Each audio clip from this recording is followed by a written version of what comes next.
राजकीय गोटातून एक अत्यंत महत्त्वाची बातमी आता आपण बघणार आहोत। भाजपचे नेते मधुकर पिचड यांनी शरद पवार यांच्या भेटीची वेळ मागितल्याची माहिती मिळतेय। पिचड पिता पुत्र शरद पवारांची भेट घेण्यासाठी इच्छुक आहे। पिचड कुटुंब राष्ट्रवादी काँग्रेस शरदचंद्र पवार पक्षामध्ये येण्यास इच्छुक असल्याची माहिती सूत्रांकडून मिळतेय। याआधी पिचड कुटुंबियांनी 3 वेळेला शरद पवारांची भेट घेतल्याची माहिती एबीपी माझाला मिळालेली आहे। त्यामुळे आज शरद पवार हे दौऱ्यावर असताना मधुकर पिचड आणि वैभव पिचड यांनी शरद पवारांच्या भेटीची वेळ मागितल्याची माहिती मिळतेय।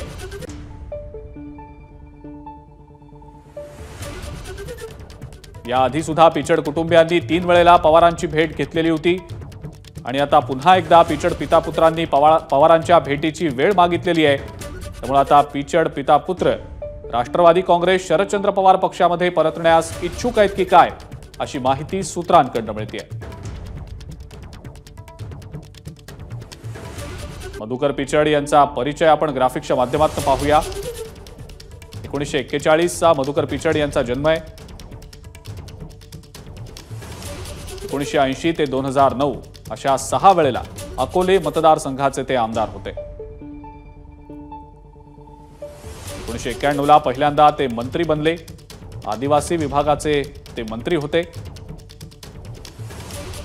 1999 मध्ये शरद पवारांच्या सोबत काँग्रेसमधून ते बाहेर पडले आणि राष्ट्रवादी काँग्रेसच्या स्थापनेच्या वेळेला ते पवारांच्या सोबत होते। 2014 पासून सक्रिय राजकारणातून ते काहीसे बाजूला पडले। त्यांच्यानंतर त्यांचा मुलगा वैभव पिचड हे आमदार झाले। 2019 ला मुलगा वैभव पिचडसह मधुकर पिचड यांनी भाजपात प्रवेश केला। 2019 ला मुलगा वैभव पिचड यांचा किरण लहामटेंकडून पराभव झाला।